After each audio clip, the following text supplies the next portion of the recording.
Catalytic 60 day power campaign. आप सभी champions का एक बार फिर से स्वागत करता हूं कि आप अपने बिजी समय के अंदर से थोड़ा सा समय निकाल कर आए और आज कुछ नया सीखने के लिए पहुंचे हैं। जो कुछ भी आप कर रहे हो बहुत अच्छा कर रहे हो। आपका एक बार फिर से स्वागत करते हैं हम सपरिवार। 13वें दिन पर हम पहुंच गए हैं। कैसा आपको फील हो रहा है? ये आपके जोश और आपके रिजल्ट से मुझे तो पता चल रहा है, आपने जाहिर करना है। कैटलिस्टिक परिवार को उत्साहित करने के लिए नीचे कमेंट सेक्शन में कमेंट करके अपना ट्रेनिंग अनुभव जरूर बताएं। पावर लेसन्स के अंदर हमने बहुत सारी चीजें सीखी। हमने सीखा हमें हमेशा खुद से ईमानदार रहना है, केंद्रित रहना है, समय से आगे सोचना है, योजना बनानी है, योजना पे काम करना है, स्वॉट मूल्यांकन करना है, जोखिम उठाना है, मापदंड बनाना है, लक्ष्य बनाना है, कार्य योजना बनानी है, सुविधा क्षेत्र से बाहर निकलना है, उद्यमी बनना है। और उसके बाद आज का जो पावर लेसन है, इसमें हमने सीखना है उद्यमिता क्या है। कल हमने एंटरप्रेन्योर के बारे में सीखा था कि उद्यमी क्या होता है, एक छोटा व्यापारी क्या होता है, एक शुरुआती व्यापारी क्या होता है। और आज हम जानेंगे कि एंटरप्रेन्योरशिप क्या है। हमारा प्रोजेक्ट है कैटलिस्टिक एंटरप्रेन्योरशिप। एंटरप्रेन्योरशिप का मतलब होता है आप कोई ऐसा कोई छोटा या बड़ा उद्यम स्टार्ट कर रहे हो जिससे किसी समस्या आदि का समाधान होगा। जैसे हमने कल एग्जांपल लिया था बिजली का। रोशनी रात को नहीं होती थी तो बल्ब का निर्माण किया गया। और आज बहुत सारी चीजें जो है हम रात को भी देख सकते हैं। क्यों? क्योंकि हमारे पास ट्यूब लाइट है, CFL है, बल्ब है और बहुत सारी चीजें ऐसी हैं जिससे वो समस्या का समाधान निकल गया। लोग दूर बैठे हुए हैं, बात कैसे करेंगे? टेलीफोन आया, ठीक है। तो एक समस्या थी कि अगर कोई 200 किलोमीटर 300 किलोमीटर दूर बैठा है या तो थोड़ा सा ही हमारे इस मोहल्ले से उस मोहल्ले बैठा, तो उससे बात कैसे होगी? तो टेलीफोन निकल कर आया। ये सब चीजें एंटरप्रेन्योरशिप का फल है। करेक्ट। बहुत सारी ऐसी चीजें हैं जो आप भी सोच सकते हैं। आपके आसपास जो भी समस्या है, जो भी दिक्कतें आ रही हैं, जो भी परेशानियां हैं, आपकी नजर उसके ऊपर होती तो है, लेकिन क्योंकि हमें पता नहीं उसका समाधान कैसे करना है, हम लोग उसको नजरअंदाज करके निकल जाते हैं।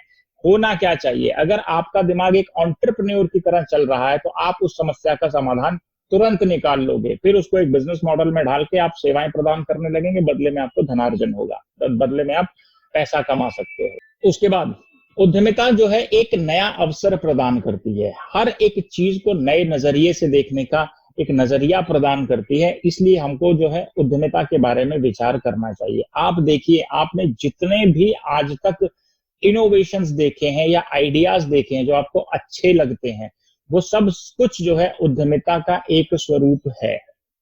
बहुत आसान है ये सारी चीजें, लेकिन हमारा दिमाग उस हिसाब से ट्यून्ड होना चाहिए। करेक्ट।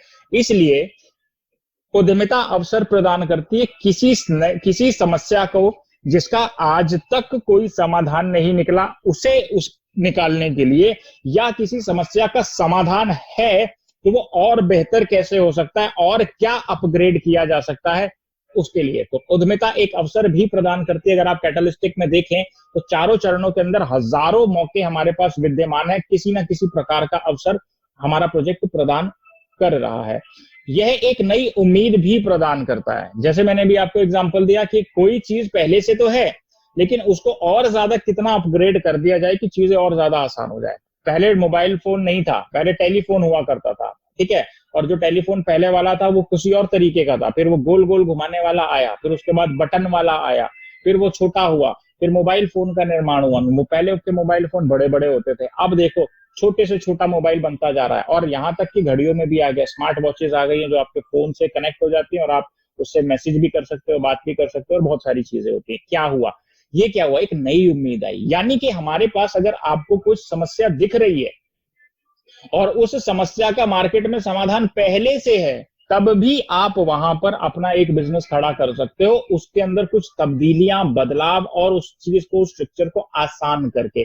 जैसे होटल वाले लोग बैठे रहते थे, रेस्टोरेंट की बात करते हैं, ठीक है, और होटल वालों की बात करते हैं कि वहां पर लोग नहीं जा रहे, भीड़ नहीं हो रही, तो फिर एप्स आई। कहीं पे ओयो आया, कहीं पे जोमेटो आया, कहीं पे स्विगी आया, कहीं पे और बहुत सारी एप्स आई। इन सारी एप्स ने क्या किया? आसान कर दिया चीजों को, ठीक है। लोग अपने घर में ही देख रहे हैं कि भैया हाँ अच्छा होटल दिख रहा है, बहुत बढ़िया, बहुत सही है, ठीक है, पहले से बुक किया, वहां पे गए, वहां पे आपको सर्विस मिल गई, आप आ गए। राइट। क्या हो गया? एक नई उम्मीद आ गई। किसको? होटल के मालिकों को। अच्छा, ऐसे भी कुछ हो सकता है। और सारे लोगों ने फटाफट सब्सक्राइब किया और वो कंपनी जो है आपको पता है हजारों करोड़ की हो गई, ठीक है ना।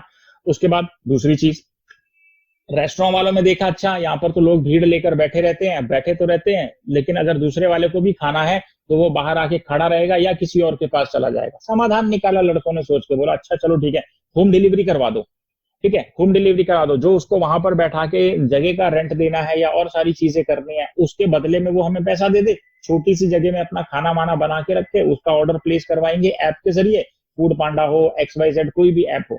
ठीक है, तो वहां पर क्या होगा, हमारे लड़के जाएंगे और वहां पर जाने के बाद उसको खाना उठा के उसको घर के अंदर देकर आएंगे। इससे क्या हो गया, एक नई उम्मीद आ गई। किसको? जो लोग रेस्टोरेंट खोल के बैठे थे, जिनके पास भीड़ नहीं आती थी, और अगर आती थी तो बाकी कुछ ऐसे लोग होते थे, अगर वहां पे 10 20 50 बेंचें पड़ी हुई हैं, टेबल्स पड़े हुए हैं, जैसे वो बुक होते थे, बाहर वालों को या तो इंतजार करना पड़ता था या किसी और ठिए पे चले जाते थे, किसी और दुकान में चले जाते थे, किसी और होटल में या रेस्टोरेंट में या ढाबे पे चले जाते थे। आज क्या हो गया, एक नई उम्मीद पैदा हो गई। आप भी देखिए एग्जिस्टिंग के अंदर क्या पड़ा हुआ है, कैसे उसको अपग्रेड किया जा सकता है। कैटलिस्टिक आपको प्लेटफॉर्म दे रहा है उस चीज को डेवलप करने के लिए। हमने जैसे भी बात कर रहे थे ई सुविधा की, ठीक है, ई सुविधा में मार्केट के अंदर बहुत सारे लोग हैं, बट उनका मकसद क्या है, वो एक अलग मैटर है। हम लोग क्या दे रहे हैं, हमारा एक अलग मैटर है। जब तक हमें हमारे प्रोडक्ट का मकसद नहीं समझ में आएगा, तब तक चीजें आसान नहीं हो पाएंगी। करेक्ट? तो उसके बारे में आपकी अलग ट्रेनिंग है, वो तो आप जानते ही हो, वहां पर बताऊंगा। तो जो एंटरप्रेन्योरशिप है वो एक हमें उद्यमिता, एक उम्मीद प्रदान करती है उद्यमिता।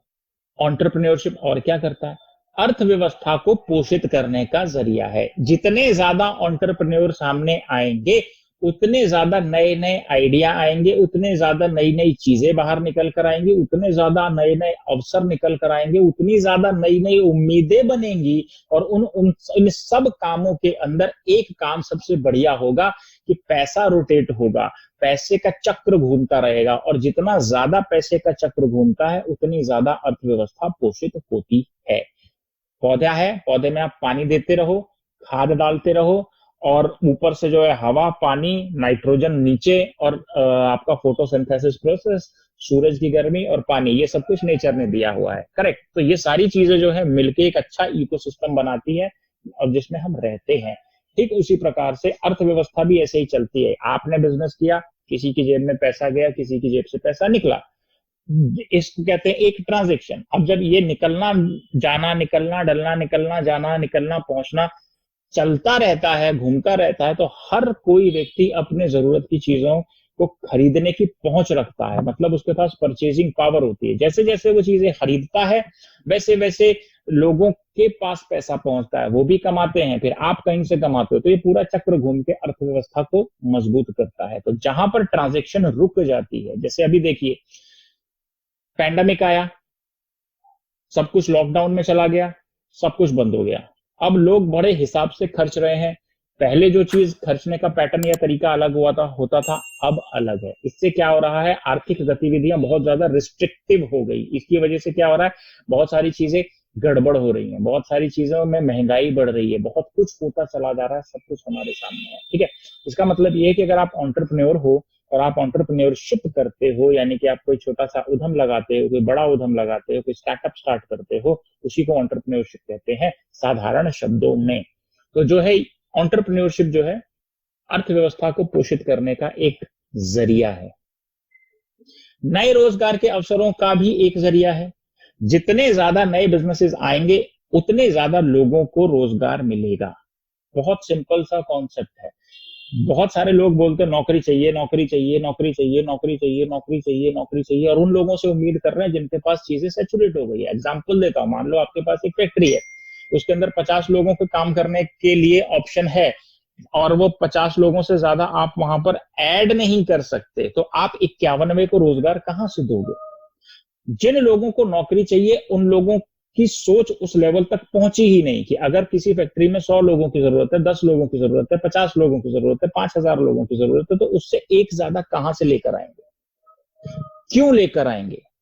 फिर हमारे पास क्या बचता है? हमारे पास बचता है कि अगर आप पढ़े लिखे हो, आप समझदार हो, नहीं पढ़े लिखे तब भी समझदार हो, आप कोई ऐसा उद्यम या रोजगार शुरू कर दीजिए जिससे समाज में व्याप्त विद्यमान कोई समस्या खत्म हो जाए, या उसका तरीका और ज्यादा आसान हो जाए, और बहुत सारे लोगों को अवसर मिल जाए नौकरी का। आज जिस प्रकार से लोग पढ़ रहे हैं, बहुत हैवी और हेफ्टी डिग्रियां लेकर मार्केट में घूमते हैं लोग, लेकिन उनके हिसाब से कोई नौकरी देने वाला नहीं है। मान लो कोई एमसीए किया होगा, कोई टेक्निकल बैकग्राउंड से है, तो अब अगर वो कोई स्टार्टअप स्टार्ट करेगा तो वो स्टार्टअप भी तो सॉफ्टवेयर या ऐसी चीजों से जुड़ा हुआ होगा। अब सॉफ्टवेयर या ऐसी चीजों से जुड़ा हुआ आप जुड़ी हुई आप डिग्री तो लेके घूम रहे हो, लेकिन मार्केट में कोई ऐसा व्यक्ति नहीं है जिसने वैसी कोई कंपनी खोली है जो आपको नौकरी दे सके। तो क्या आप अपने स्टैंडर्ड के नीचे से जाओगे? बेरोजगारी का एक टेक्निकल कारण ये भी है। इसलिए हमें आगे आना चाहिए, चीजों को समझना चाहिए, रिस्क लेना चाहिए और कोई नया स्टार्टअप ऐसा स्टार्ट करना चाहिए जिससे कई लोगों को रोजगार के अवसर भी मिले, अर्थव्यवस्था पोषित भी हो, नई उम्मीद भी आए, नया अवसर भी मिले, समस्या का समाधान भी हो। ये सारी चीजें जो है एंटरप्रेन्योर के जरिए किसी देश तक पहुंचती हैं। एक उदाहरण मैं आपको देता हूं। भारत के अंदर ऐसे बहुत सारे टैलेंट हैं जो कुछ ना कुछ ऐसा कर रहे हैं आज के समय में जिससे आने वाला जो भविष्य है उसकी अलग रूपरेखा का निर्माण किया जा रहा है, एक अलग नक्शा तैयार किया जा रहा है। क्या आप उसके लिए तैयार हो? ये एक बहुत बड़ा सवाल है हमारे पास।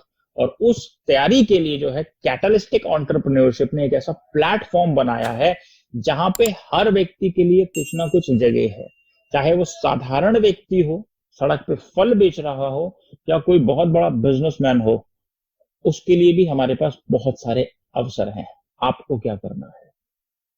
आपको उद्यमिता के बारे में विचार करने की आवश्यकता है। अगर आज तक आपने बिजनेस करने के बारे में नहीं सोचा, या आप कोई बिजनेस कर तो रहे हो लेकिन ऐसा कर रहे हो जो आपको रोज दिन में कई बार ये एहसास कराता हो कि मैं इस काम के लिए नहीं बना हुआ हूं, तो आपको कुछ और सोचना चाहिए, आपको कुछ और आइडिया दिमाग लगाना चाहिए। लेकिन जो आपका एग्जिस्टिंग काम है उसे छोड़ना नहीं है। गलती मत करना, पंप मत हो जाना कि हम सब कुछ छोड़ देंगे और नया स्टार्ट करेंगे, बिल्कुल नहीं। जो कुछ है उसको करते रहिए, वहीं से घर चल रहा है, वहीं से आपकी सारी चीजें चल रही हैं, उसको नहीं छोड़ना किसी भी हाल में। अगर आप नौकरी में हो मत छोड़िए, अगर आप बिजनेस में हो मत छोड़िए, नया चीज ढूंढो, नई चीज को फिर पोषित करना शुरू कीजिए। उदाहरण देता हूं, आपके पास एक आम का बगीचा है, ठीक है, और आपने अभी एक नई पौध लगाई है, आपने नई गुठलियां बोई है और नया पौधा निकला, ठीक है, जमीन में से निकल गया पौधा, 1 फीट का 1.5 फीट का हो गया। आप क्या पुराने आम के पेड़ों को काट दोगे जो पहले से फसल दे रहा है? ये गलती बहुत सारे लोग करते हैं कि कोई नई चीज उनको मिल जाती है तो पिछला सब कुछ छोड़ देते हैं। ऐसा कुछ नहीं करना। कैटलिस्टिक जो आपको अपॉर्चुनिटी दे रहा है, पहले 6 महीने आपसे बिल्कुल डिमांड नहीं करता कि आप जो कुछ भी कर रहे हो उसको छोड़ दो। जो लेवल पर पहुंचते चले जाते हैं, जो लोग आगे निकलते चले जाते हैं, जिसको लगता है कि ठीक है पहले पीछे 40-50 हजार कमा रहा था, अब यहाँ पर जो है 70-80 हजार रुपया महीना कमा सकता है, 50-60 हजार कमा सकता है, पहले से ज्यादा कमा सकता है, तब उससे एक ऑफर दिया जाता है कि अगर आप चाहें तो पिछला काम जो आप कर रहे हो उसको आप तज सकते हो। तजने का मतलब होता है छोड़ सकते हो, राइट?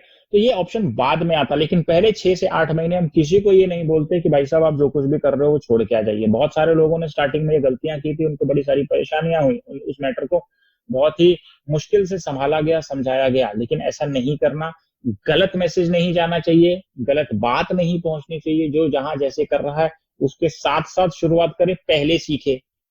बिना सीखे या अधूरे ज्ञान के बहुत बड़े ब्लंडर हो जाते हैं, ठीक है। हमेशा कहा जाता है अधूरा ज्ञान मौत के लिए पहला कदम है, आत्महत्या का पहला कदम है, ठीक है। बिजनेस के अंदर लोग आत्महत्या कर लेते हैं, फिजिकली नहीं, उनका बिजनेस ही मार देते हैं, ठीक है। कोई ऐसा काम कर देते हैं कि किसी ने पंप मारा, सारे के सारे वहां चले गए। नेटवर्कर लॉबी के अंदर आप अगर देखोगे तो वहां पर भी ऐसा ही हो रहा है। अरे आज ये कंपनी आई, कल वो आई, परसों वो आई, वो ये दे रहा है, वो ऐसा दे रहा है, वो वैसा दे रहा है, लेकिन वो जो दे रहे हैं उसको हमें रीड करना नहीं आता, ठीक है। मान लीजिए कोई ए कंपनी है, ए कंपनी ये बेनिफिट दे रही है, उसको स्टडी करके बी कंपनी पैदा होती है, फिर बी कंपनी के बाद सी कंपनी पैदा होती है, फिर E F G H I X Y Z, ठीक है। ये सारी कंपनियां पहली वाली को देख के आई हैं। अगर वो पहले वाले से ज्यादा दे रहे हैं तो उनको हमें ये पता होना चाहिए कि जो पहले वाला है वो कैसे मैनेज कर रहा है और दूसरे वाला कैसे मैनेज करेगा जो नकलची है,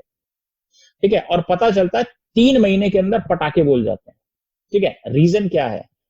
उसी में से कोई व्यक्ति उसको देखता है, उसी के अंदर से टूटता है और वहीं पे जाके उसके सामने अपनी दुकान लगा लेता है, बहुत खुश होता है और पता चलता है 3 महीने के अंदर टाएं-टाएं फिश। और यही गलती कर रहे हैं। हमें ये पता होना चाहिए कि कोई भी अगर आया है मार्केट में, तो पहले कहाँ था, क्या कर रहा था, क्यों कर रहा था, ऐसी कौन-सी वजह है जिसकी वजह से उसने अपनी कंपनी स्टार्ट की, मकसद क्या है, चाहता क्या है और आगे आने वाले टाइम में जब काम बढ़ जाएगा तो मैनेज कैसे करेगा। अगर इन सारे सवालों के जवाब उसके पास नहीं है, तो आपको वहां पर कदम तक नहीं रखना चाहिए। जितने सारे लोग ट्रैप हो गए हैं, वो सारे के सारे इसी चक्कर में ट्रैप हो गए क्योंकि ये चेकलिस्ट उनके पास नहीं है। बिजनेस कैसे होता है, कैसे किया जाता है, पता नहीं है। यही मौका आपको कैटलिस्टिक एंटरप्रेन्योरशिप दे रहा है और बार-बार आपको कह रहा है कि आपको उद्यमिता के बारे में विचार करने की आवश्यकता है।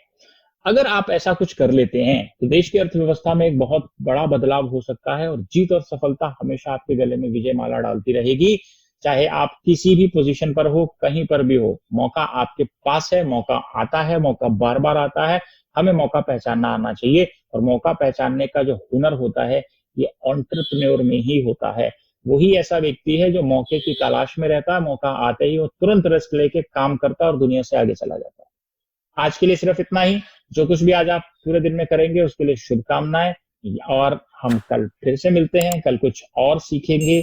Thank you so much. Practical entrepreneurship या उद्यमिता से जुड़ी प्रैक्टिकल ट्रेनिंग्स, अनुभवों, नीतियों, कानूनों अथवा संबंधित जानकारियों को सबसे पहले पाने के लिए चैनल को जरूर सब्सक्राइब करें और कैटलिस्टिक परियोजना को युवाओं, भावी उद्यमियों तथा उद्यमियों तक पहुंचाने के लिए जरूर शेयर करें और अपना महत्वपूर्ण योगदान दें।